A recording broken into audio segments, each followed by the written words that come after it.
Freedom by G B Shaw part 7 ইংলিশে SLST 2025 এর প্রস্তুতির এই সিরিজে আমরা কভার করছি জিবি শ এর ফ্রিডম, যেখানে এর আগে যথারীতি আমি ফ্রিডমের উপরে 6টা ক্লাস করিয়েছি। যারা যারা সেই ক্লাসের ভিডিওগুলো দেখোনি অবশ্যই সেই ক্লাসের ভিডিওগুলো আমার চ্যানেলে গিয়ে দেখে নেবে, না হলে তোমরা আজকের ক্লাসটা বুঝতে পারবে না। সমস্ত ভিডিওর লিংক ডেসক্রিপশন বক্সে দেওয়া থাকছে। এছাড়াও সাবজেক্ট রিলেটেড কোনো কোয়ারি থাকলে তোমরা সরাসরি আমার টেলিগ্রাম গ্রুপ বা হোয়াটসঅ্যাপ চ্যানেলে যুক্ত হয়ে যেতে পারো, এবং নোটস আর মক টেস্ট সিরিজ তোমরা নিতে চাইলে ডেসক্রিপশন বক্সে দেওয়া হোয়াটসঅ্যাপ নাম্বারে সরাসরি কন্ট্যাক্ট করতে পারো। Those are chargeable. তো দেখো, বেশি দেরি না করে সরাসরি টেক্সট আলোচনাতে যাচ্ছি। পার্ট 6 পর্যন্ত আমরা দেখেছিলাম জিবি শ ন্যাচারাল স্লেভারি এবং আনন্যাচারাল স্লেভারির মধ্যে পার্থক্য বোঝাতে গিয়ে আনন্যাচারাল স্লেভারি যে কতটা হানিকারক, এতে যে দরিদ্র শ্রেণীকে কতটা শোষিত নিপীড়িত হতে হচ্ছে সেটা তিনি তুলে ধরছিলেন। এবং ঠিক এর আগের ক্লাসে আমরা দেখেছিলাম, সেখানে জিবি শ দেখিয়েছিলেন যে কিভাবে উচ্চবৃত্ত সেই শ্রেণী, ধনী শ্রেণী, তাদের গতানুগতিক শিক্ষা পেয়ে সমাজের একটা উচ্চ স্থানে বিলং করে, ফলে তাদের মধ্যে এই ধারণাটা আসেই না যে সমাজের দরিদ্র শ্রেণীরা কিভাবে শোষিত হচ্ছে, তাদেরকে কিভাবে এক্সপ্লয়েট করা হচ্ছে, তাদেরকে কিভাবে দাস বানিয়ে রাখা হয়েছে। তারা এদের এই দৃষ্টিভঙ্গিটা বুঝতেই পারে না। তারা মনে করে এদের এই সিচুয়েশনটা বোধহয় অ্যাকসেপ্টেবল। অন্যদিকে সেই দরিদ্র শ্রেণী যারা এই ধরনের নিপীড়নের শিকার হচ্ছে, যারা বুঝতে পারছে যে সমাজে তারা স্লেভ হয়ে রয়েছে, তারা কিন্তু তাদের এই অবস্থার পরিবর্তন চাইছে। তারা কিন্তু ভালোভাবেই বুঝতে পারছে যে তারা কতটা পরিমাণ শোষিত। এটা তুলে ধরার পর শ আবার তাদের এই শোষণের, তাদের এই অবস্থার কারণ হিসেবে তাদেরকেই দায়ী করেছেন। কারণ এই দরিদ্র শ্রেণীরা যখন তাদের এই অবস্থার বিরুদ্ধে প্রতিবাদকারী, তাদের সেই সমস্ত শ্রেণী থেকে প্রতিবাদী উঠে আসা সেই সমস্ত লিডাররা তাদেরকে নেতৃত্ব দিতে চায়, নির্বাচনে প্রতিনিধিত্ব করে, তখন কিন্তু এরাই আবার তাদের দ্বারা প্রভাবিত হয়ে তাদেরকে ভোট দেয় না, বরং সেই অ্যারিস্টোক্রেটিক ক্লাস থেকে, সেই ধনী শ্রেণী থেকে, বা সরকার যাদেরকে নমিনেট করে রাখে সেই সমস্ত ক্যান্ডিডেটদের দ্বারা প্রভাবিত হয়ে, তাদের রিচনেস, তাদের অ্যারিস্টোক্রেসি, তাদের র্যাঙ্ক, এই সমস্ত কিছুর দ্বারা তারা প্রভাবিত হয়ে তাদেরকেই ভোটটা প্রদান করে। ফলে তারা যখন নিজেরাই সচেতন নয় এই বিষয়ে, তাই তাদের অবস্থা আজ এরকম। তাই শ তাদের এই কন্ডিশনের পেছনে তাদেরকেই দায়ী করেছেন, এবং ব্যঙ্গাত্মকভাবে তিনি দাসত্বের প্রয়োজনীয়তার বিদ্রুপাত্মক চিত্রায়ন করেছেন। এটাও আমরা দেখতে পেয়েছি। এরপরে দেখো তিনি কি বলছেন।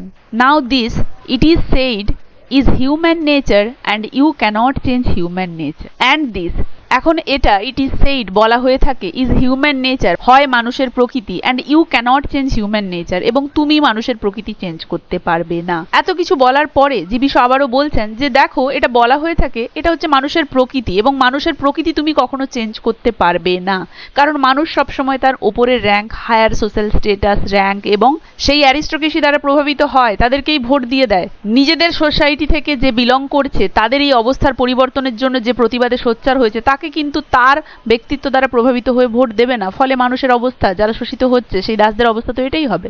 তাই তিনি বলেছেন যে এখন ব্যাপার হলো এটা, যে মানুষের প্রকৃতিই এটা, তুমি কখনো মানুষের প্রকৃতি চেঞ্জ করতে পারবে না। অন দ্য আদার হ্যান্ড, অন্যদিকে, it is maintained that human nature is the easiest thing in the world to change if you catch it young enough. তাহলে অন্যদিকে ইট ইজ মেনটেইনড, এটা বজায় রাখা হয়, দ্যাট যে human nature is the easiest thing in the world to change, যে মানুষের প্রকৃতি হলো এই পৃথিবীতে সব থেকে সহজে চেঞ্জ হয়ে যায় এমন একটা, if you catch it young enough, যদি তুমি ধরার পক্ষে এটা যথেষ্ট ইয়াং হয়ে থাকো, মানে তুমি যদি এটা সহজে ধরতে পারো। তাহলে জিবি শ বলছেন যে এই বিশ্বে সব থেকে সহজ হলো মানুষের নেচার বা মানুষের প্রকৃতি চেঞ্জ হয়ে যাওয়া। মানুষের প্রকৃতি যে কোনো মুহূর্তে চেঞ্জ হয়ে যাচ্ছে, মানুষ এই মুহূর্তে এক, অন্য মুহূর্তে এক। And that the idolatry of the slave class and the arrogance of the master class are themselves entirely artificial products of education. And that the idolatry of the slave class, idolatry মানে সেই অত্যন্ত ভক্তি slave ক্লাসদের, Das শ্রেণীর, and the arrogance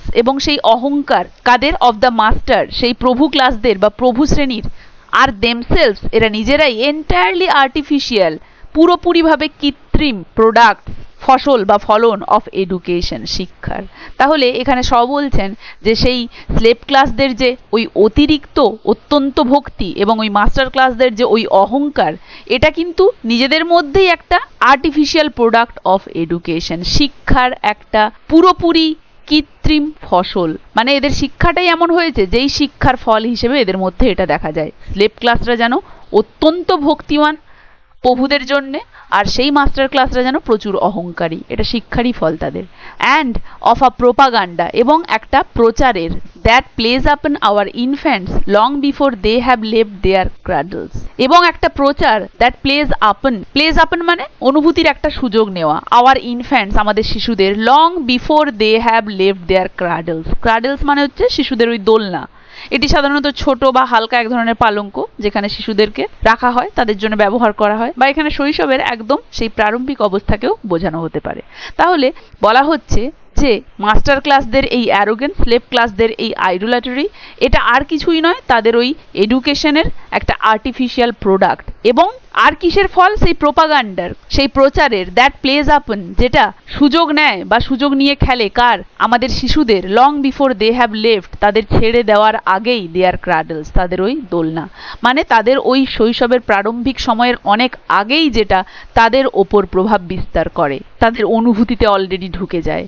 সেই শিক্ষার ফসল হচ্ছে master ক্লাসরা arrogant এবং স্লেভ ক্লাসরা আইডোলাট্রি। মানে খুব ছোট থেকেই তাদের মধ্যে এই জিনিসটা কাজ করে। এডুকেশন সিস্টেমটাই এরকম। An opposite mentality could, it is argued, be produced by a contrary education and propaganda. তাহলে বলছে অ্যান অপোজিট মেন্টালিটি, এর একটা বিপরীত মেন্টালিটি বা ধারণা, কুড বি প্রডিউস, উৎপন্ন করা যেতে পারে, ইট ইজ আর্গিউড, যদিও এটা বিতর্কের ব্যাপার, বাই আ কন্ট্রারি মানে বৈপরীত্য এডুকেশন, শিক্ষা দ্বারা, অ্যান্ড প্রোপাগান্ডা, প্রচারের দ্বারা। তাহলে বলছে এর বিপরীতে, মানে যেই ধরনের এডুকেশন সিস্টেম আছে যেখানে রিচদেরকে শেখানো হচ্ছে অ্যারোগেন্ট হতে এবং স্লেভ ক্লাসদেরকে শেখানো হচ্ছে আইডোলাট্রি, মানে তাদেরকে যেন অত্যন্ত ভক্তিবান হতে, এই ধরনের শিক্ষার একটা কন্ট্রারি বৈপরীত্য শিক্ষা বা প্রোপাগান্ডা প্রচার করে অপোজিট মেন্টালিটি, এর ঠিক বিপরীত একটা ধারণা উৎপন্ন করা যেতে পারে, যদিও সেটা বিতর্কের বিষয়। মানে সব বলছেন এর ঠিক বিপরীত ধরনের একটা এডুকেশন সিস্টেম, একটা প্রোপাগান্ডা চালিয়ে এই মেন্টালিটির অপোজিট মেন্টালিটিও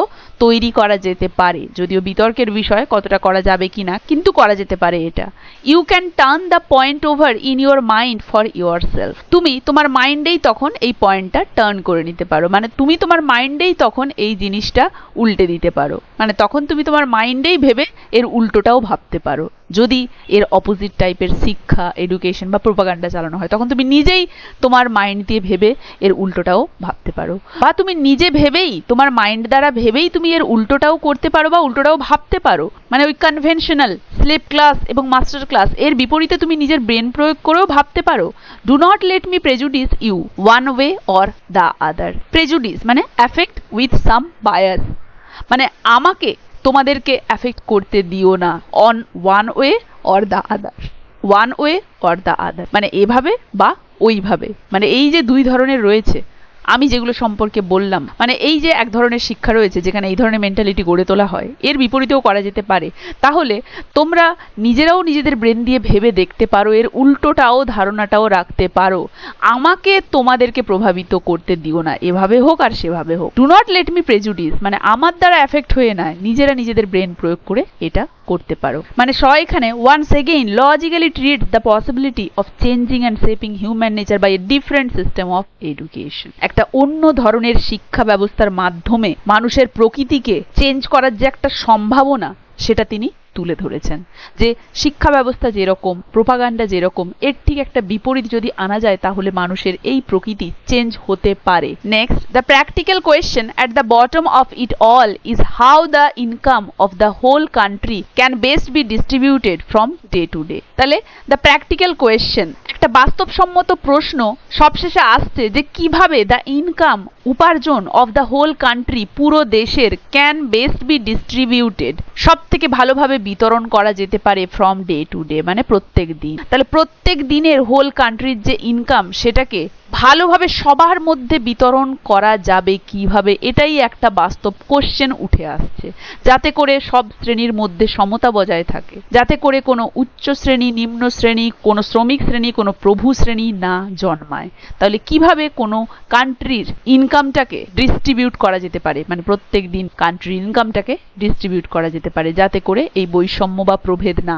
আসে। If the earth is cultivated agriculturally, যদি এই ভূখণ্ডকে কর্ষণ করা হয় এগ্রিকালচারালি, কৃষিকাজের দিক থেকে বা কৃষিকাজগতভাবে, ইন ভাস্ট ফার্মস বড় বড় খামারে, উইথ মোটর প্লাগস মানে মোটর চালিত নাঙলের দ্বারা, অ্যান্ড কেমিক্যাল ফার্টিলাইজার্স এবং রাসায়নিক সারের দ্বারা, অ্যান্ড ইন্ডাস্ট্রিয়ালি এবং শিল্পগতভাবে, ইন হিউজ ইলেকট্রিফাইড ফ্যাক্টরিজ বড় বড় বৈদ্যুতিক কারখানার দ্বারা, ফুল অফ মেশিনারি যেগুলো কিনা ভর্তি যন্ত্র দ্বারা, that a girl can handle যেটা একটা মেয়ে হ্যান্ডেল করতে পারে, দ্য প্রোডাক্ট উৎপাদিত যে ফসল মে বি সো গ্রেট হতে পারে এতটা ভালো, দ্যাট যে অ্যান ইকুয়াল ডিস্ট্রিবিউশন একটা সম বন্টন অফ ইট এটার মানে ওই গ্রেট প্রোডাক্টের এত পরিমাণ যে প্রোডাক্ট উৎপন্ন হচ্ছে ওর ইকুয়াল বন্টন উড প্রোভাইড প্রদান করতো enough to give the unskilled labour যথেষ্ট সেই সমস্ত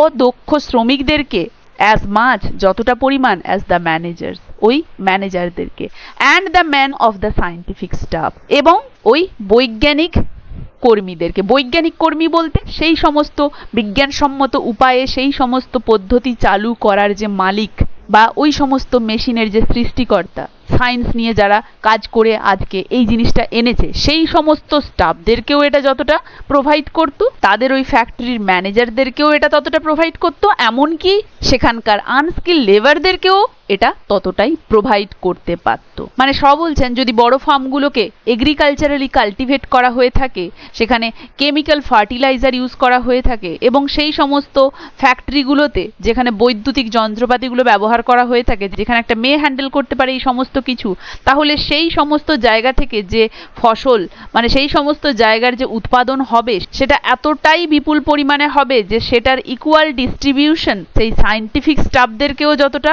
সুবিধে দেবে, ম্যানেজারদেরকেও ততটা সুবিধে দেবে, এমনকি আনস্কিল লেবারদেরকেও এটা ততটাই প্রদান করবে। তখন আর বৈষম্য থাকবে না, সবার কাছে এই যে প্রোডাক্টটা তখন ইকুয়ালি ডিস্ট্রিবিউট হবে, ফলে সবাই এটা থেকে সমানভাবে প্রোভাইডেড হবে। বাট ডু নট ফরগেট, কিন্তু ভুলে যেও না, you hear tales of modern machinery, এই সমস্ত আধুনিক যন্ত্রপাতির গল্প তুমি শুনছো, enabling one girl to produce as much as 1000 men, যেখানে একটা মেয়ে সমর্থ হয়ে উঠছে এত পরিমাণ উৎপাদিত করতে যতটা 1000 মেন পারে, could produced in the rain of good queen an. এখানে কুইন অ্যানের প্রসঙ্গ টানা হয়েছে। কুইন অ্যান কে ছিলেন? কুইন অ্যান ছিলেন চার্লস টু এর কন্যা, সেই যে glorious revolution William of orange এবং মেরি, সেই মেরির বোন ছিলেন কুইন অ্যান। তিনি পরবর্তীকালে ইংল্যান্ড, স্কটল্যান্ড এবং আয়ারল্যান্ডের সিংহাসনে বসেছিলেন এবং এই রানীর রাজত্বকালে 1702 থেকে 1714 পর্যন্ত তিনি রাজত্ব করেছিলেন। এই রানীর রাজত্বকালে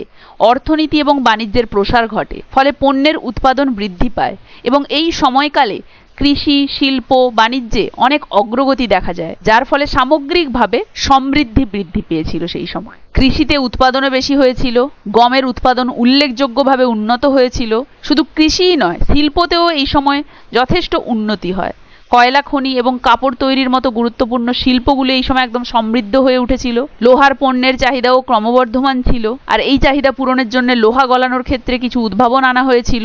বাণিজ্যের সম্প্রসার হয়েছিল। ইংল্যান্ড অন্য যে কোনো ইউরোপীয় দেশের তুলনায় শিল্পে বেশি লোক নিয়োগ করছিল, যেটা থেকে বোঝা যাচ্ছিল যে পণ্য এই সময় পণ্যের চাহিদা খুবই বৃদ্ধি পাচ্ছিল, মানে প্রচুর পরিমাণে উৎপাদিত হচ্ছিল। কারণ কি? কারণ ইন্ডাস্ট্রিয়ালাইজেশন, বিভিন্ন ধরনের বৈদ্যুতিক মেশিন, মানুষের যে শ্রম সেটার তুলনায় ওই যন্ত্রগুলো দ্বারা খুব কম সময়ে প্রচুর পরিমাণ উৎপাদন করা যাচ্ছিল।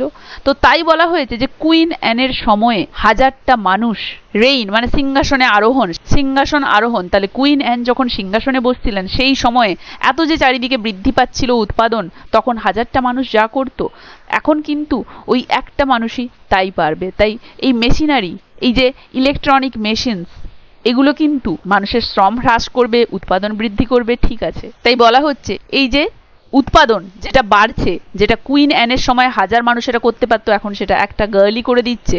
দ্যাট যে দিস মার্ভেলাস ইনক্রিজ, এই বিস্ময়কর বৃদ্ধি, includes things like needles, include এর মধ্যে আরোই যুক্ত করে কি?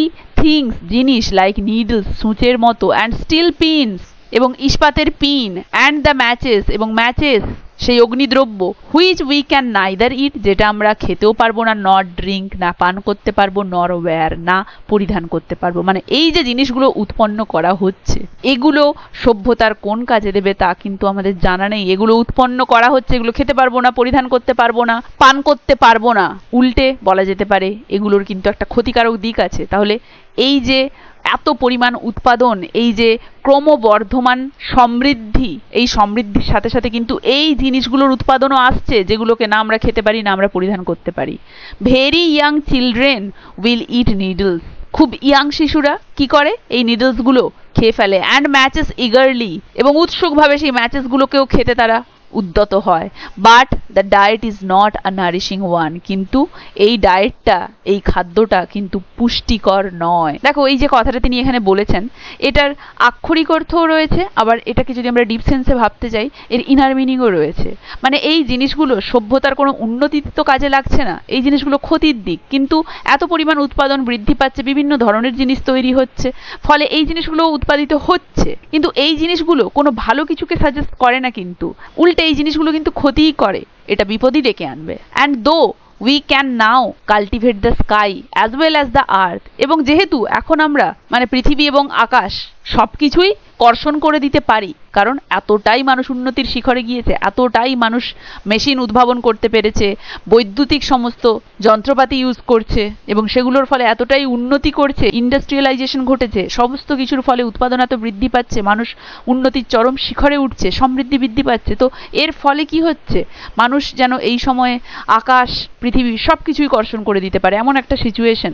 বাই ড্রয়িং নাইট্রোজেন ড্র করে কোথা থেকে, ফ্রম ইট, মানে এই পৃথিবী থেকে নাইট্রোজেন উৎপাদন করে, টু ইনক্রিজ বৃদ্ধি করতে, অ্যান্ড ইমপ্রুভ বাড়াতে বা গুণগত মান বৃদ্ধি করতে, দ্য কোয়ালিটি সেই গুণগত মান, অফ আওয়ার গ্রাস আমাদের ঘাসের, অ্যান্ড কনসিকুয়েন্টলি এবং ফলস্বরূপ, অফ আওয়ার ক্যাটল আমাদের গবাদি পশু, অ্যান্ড মিল্ক এবং সেই মিল্কের, অ্যান্ড বাটার এবং বাটারের, অ্যান্ড এগস এবং এগসের। তাহলে অ্যাজ দো উই ক্যান নাও, তাহলে যদিও আমরা এখন আকাশ এবং পৃথিবী দুটোই কর্ষণ করে দিতে পারি এমন একটা শীর্ষস্থানে আমরা এখন বিলং করছি। By drawing nitrogen from it, এটা থেকে নাইট্রোজেন উৎপাদন করে, to increase and improve the quality of our grass আমাদের এই সমস্ত ঘাসের কোয়ালিটিকে ইমপ্রুভ করতে পারি, বৃদ্ধি করাতে পারি।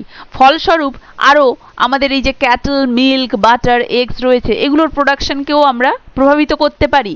Nature may have tricks up her sleeve মানে having secret plans or ideas that are not yet revealed to check us if the chemist exploit her too greedily. তাহলে নেচার কিন্তু এইগুলোর সুযোগ আমাদেরকে দিয়েছে, শুধুমাত্র তার সিক্রেট প্ল্যানগুলো এখনো বলেনি, কারণ নেচার কি চাইছে, টু চেক আস আমাদেরকে চেক করতে, ইফ দ্য কেমিস্ট যদি সেই রসায়নবিদ এক্সপ্লয়েড মানে প্রচুর পরিমাণে এটার সুযোগ নেয়, কোনটার, এই সমস্ত প্রাকৃতিক সম্পদের, হার টু গ্রিডিলি মানে তার যদি সুযোগ নেয়, টু গ্রিডিলি প্রচুর লোভের সাথে। মানে নেচার এই যে আমাদেরকে এই সমস্ত কিছুতে ছাড় দিয়েছে, ট্রিক্স আপ হার স্লিভ মানে নেচার তার সিক্রেসিটা মেনটেন করছে, তার সিক্রেট প্ল্যানটা এখনো আমাদেরকে জানায়নি বা আইডিয়াটা জানায়নি। মানে নেচার তার সিক্রেট প্ল্যানটা যেটা সে এখনো রিভিল করেনি সেটা কিন্তু তার হাতে আছে, সে কিন্তু আমাদেরকে চেক করছে যে আমরা তার এই সমস্ত কিছু লোভবশত তার এই সমস্ত কিছুর প্রচুর পরিমাণে সুযোগ ওঠাচ্ছি কিনা। মানে নেচার এটা আমাদের চেক করছে, যদি সে বুঝতে পারে তাহলে কিন্তু তার এই সমস্ত আশীর্বাদ, সে যে এই সমস্ত প্রাকৃতিক সম্পদ দিচ্ছে এগুলো কিন্তু অভিশাপ হয়ে নেমে আসবে।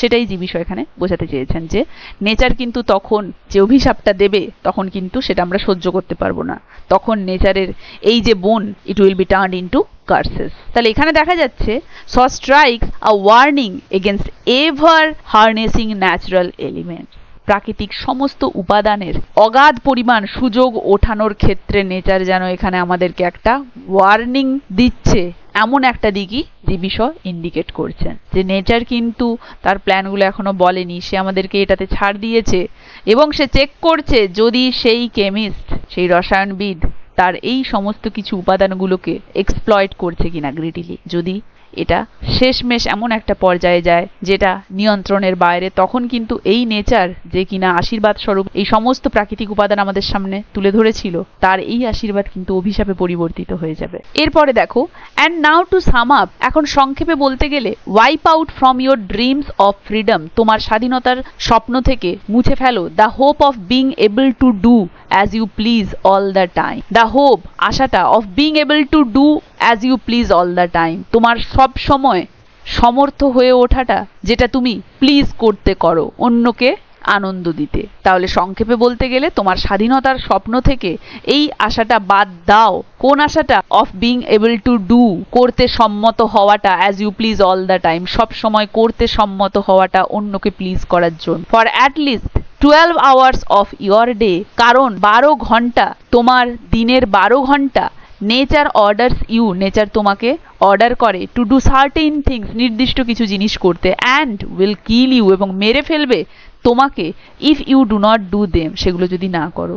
তাহলে যে বিষয় এখানে বলছেন, তোমার স্বাধীনতার স্বপ্ন থেকে সেই সমস্ত জিনিসগুলো বাদ দিয়ে দাও। কোন সমস্ত জিনিসগুলো?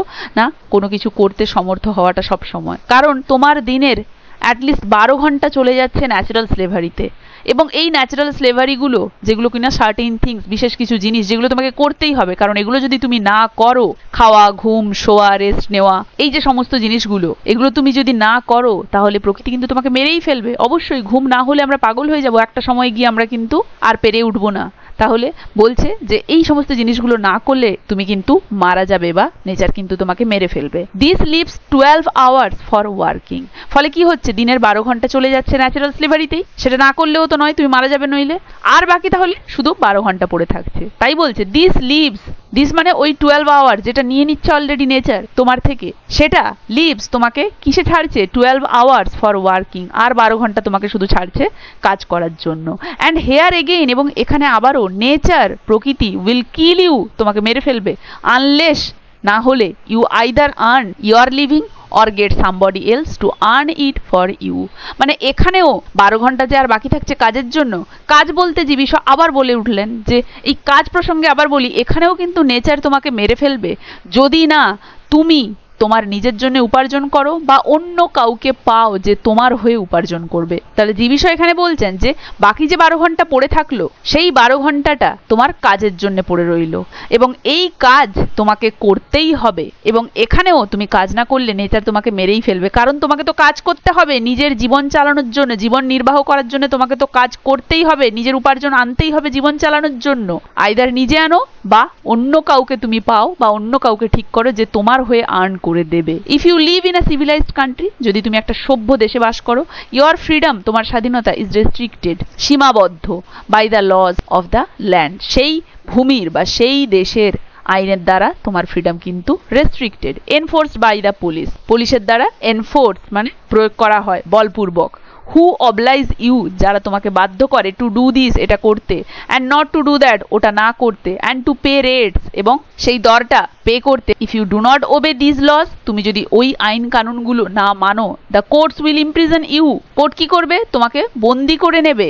অ্যান্ড এবং if you go too far, যদি তুমি এর থেকেও বেশি কিছু করো, কিল ইউ, তোমাকে মেরে ফেলবে। মানে তুমি যদি এই ছোট ছোট জিনিসগুলো না করো, ট্যাক্স পে না করো, তুমি সরকারের নিয়ম কানুন না মানো, এটা ওটা যেগুলো করতে না বলা আছে সেগুলো যদি করো, তাহলে কিন্তু সরকার তোমাকে তার নিয়ম কানুনের দ্বারা কিন্তু ইমপ্রিজন করে নেবে, এবং তুমি যদি এর থেকেও বেশি কিছু করো তাহলে কিন্তু তোমাকে মেরেই ফেলবে। If the laws are reasonable and are impartially administered, reasonable মানে যদি আইন কানুন বা নিয়মগুলো যুক্তিসঙ্গত হয়, অ্যান্ড আর ইম্পার্শিয়ালি অ্যাডমিনিস্ট্রেটেড, এবং নিরপেক্ষভাবে পরিচালিত হয়ে থাকে, you have no reason to complain, তো তাহলে তো তোমার কাছে কোনো রিজন বা কারণই নেই এর বিরুদ্ধে কমপ্লেইন করার। বিকজ, কারণ they increase your freedom by protecting you against assault, highway robbery and disorder generally, কারণ দে ইনক্রিজ, তারা বৃদ্ধি করেছে, ইউর ফ্রিডম, তোমার স্বাধীনতাটাকে, বাই প্রোটেক্টিং, রক্ষা করে, ইউ, তোমাকে, এগেনস্ট, বিরুদ্ধে, অ্যাসল্ট, অ্যাসল্ট মানে হচ্ছে আক্রমণ, বেআইনিভাবে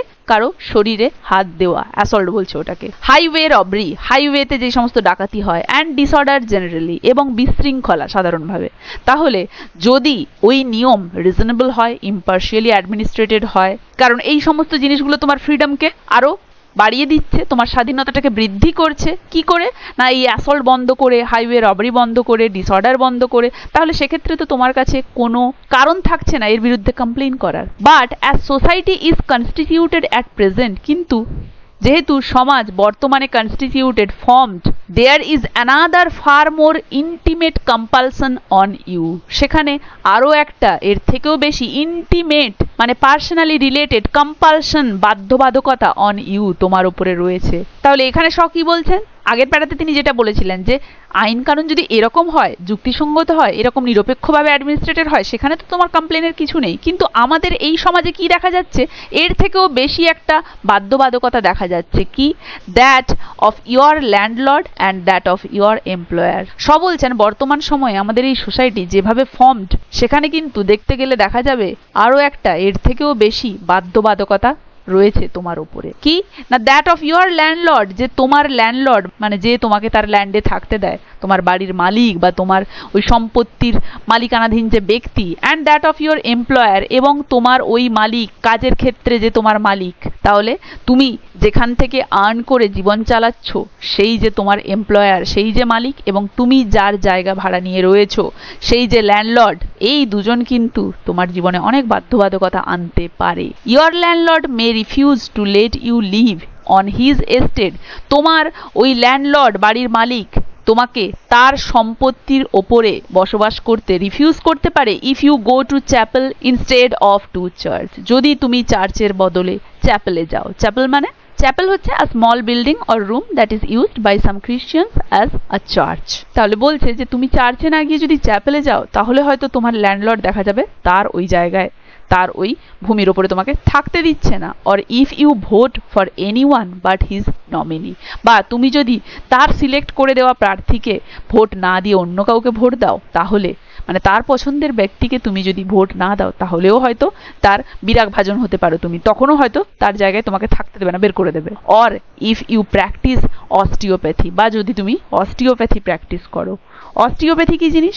অস্টিওপ্যাথি হচ্ছে এক ধরনের treatment, a system of healing, যেটা ইউজ করা হয় ফর সার্টেন ডিজিজেস।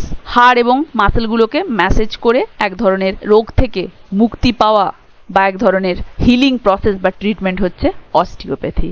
তো তুমি যদি অস্টিওপ্যাথি প্র্যাকটিস করো, or if you open a shop, বা যদি তুমি একটা দোকান খুলে বসো, তাহলে কিন্তু তোমার ল্যান্ডলর্ড বলবে বেরিয়ে যাও আমার জায়গায় থেকো না। তাহলে সেখানেও তো একটা বাধ্যবাধকতা আছে, তুমি তোমার পছন্দ মতো কিছু করতে পারবে না যদি তুমি অন্যের ল্যান্ডের আন্ডারে থাকো।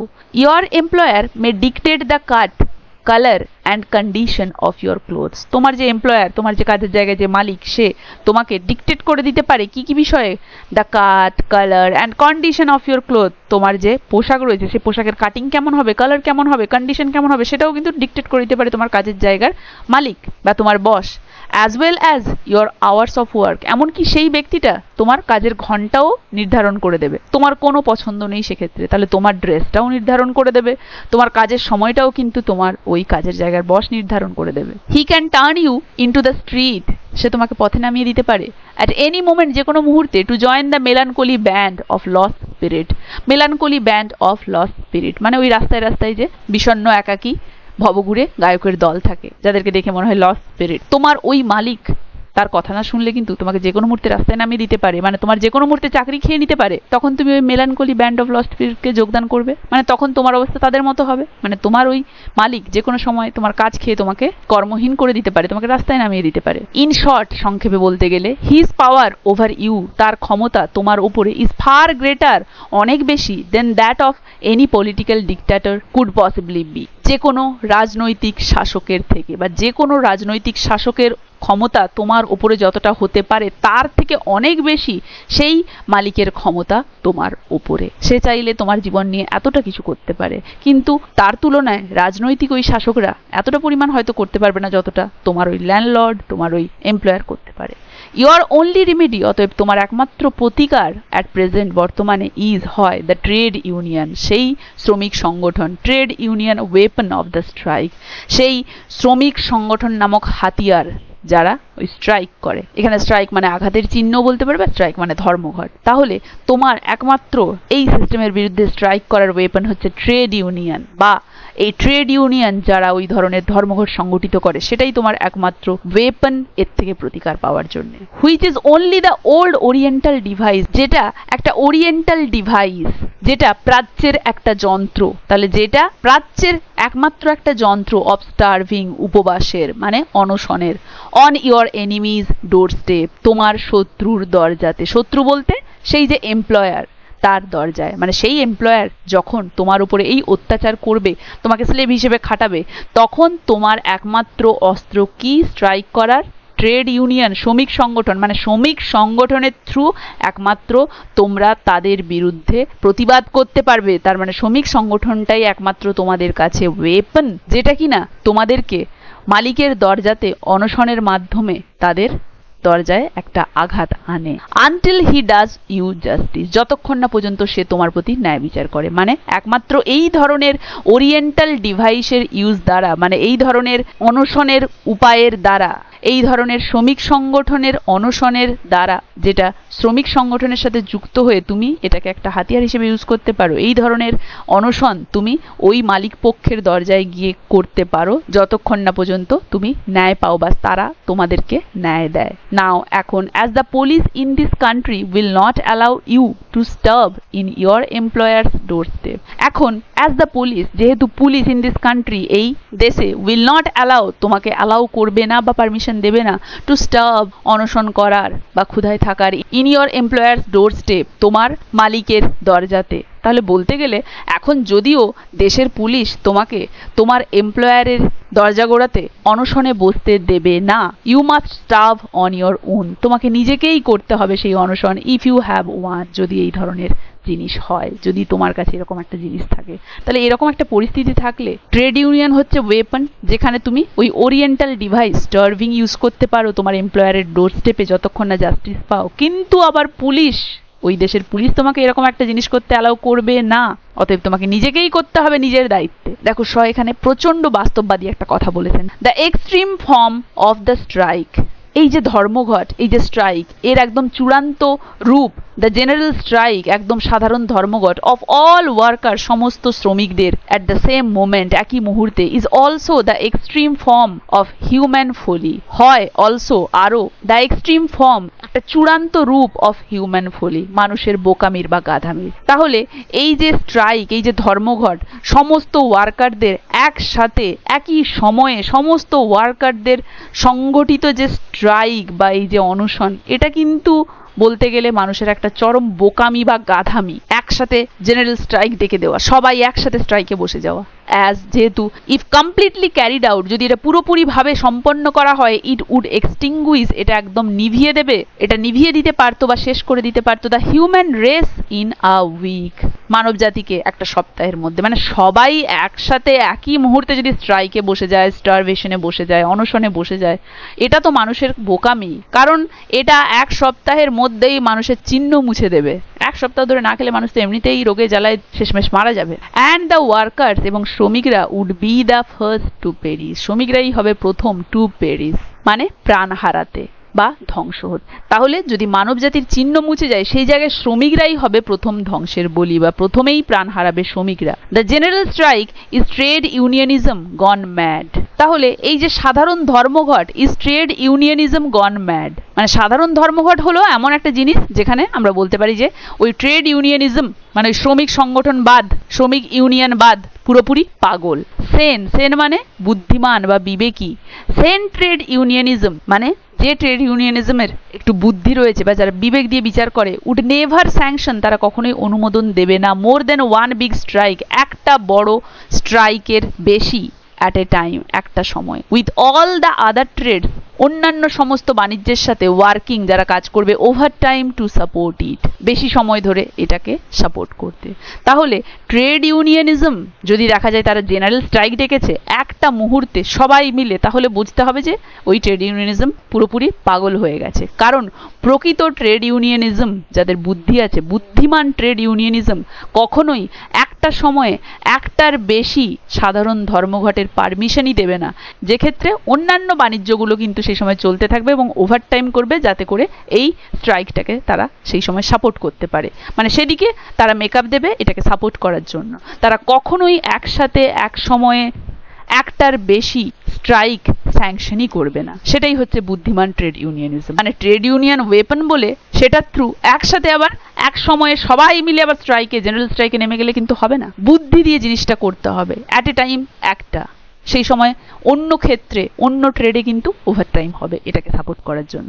শ এটাই বোঝাতে চেয়েছেন। তাহলে এখানে দেখতে পাচ্ছি যে শ যথাযথভাবে একটা ওয়ার্নিং চিহ্নিত করছেন against the frequent use of the weapon of the strike by the labourers. মানে শ্রমিক শ্রেণী দ্বারা স্ট্রাইককে একটা হাতিয়ার হিসেবে বারবার ইউজ করার তিনি যেন একটা ওয়ার্নিং দিচ্ছেন। তিনি যেন বলছেন ওয়েপন বলে ওটা তুমি বারবার ওটাকে ইউজ করে ওটাকে ব্যর্থ করে দিও না, ওটার মূল্য তাহলে কমে যাবে। Here he rightly strikes a note of warning against the frequent use of the weapon of the strike by the labourers. বোঝা গেছে, স্ট্রাইক একটা ওয়েপন বলেই এটা সব সময় প্রয়োগ করা যাবে না, এটাকে সুসংগঠিতভাবে সুন্দরভাবে সঠিক সময়ে সঠিক জায়গায় প্রয়োগ করতে হবে, যার ফলে এটার দ্বারা উপকৃত হওয়া যায়, নাকি বারবার এটাকে প্রয়োগ করে এটাকে ব্যর্থ করে দেওয়া। এটাই সব বোঝাতে চেয়েছেন। তাই তিনি স্ট্রাইকের ফ্রিকুয়েন্ট ইউজের ক্ষেত্রে একটা ওয়ার্নিং দিয়েছেন, একটা স্লাইট ওয়ার্নিং। আশা করি এতদূর পর্যন্ত সবাইকে বোঝাতে পেরেছি।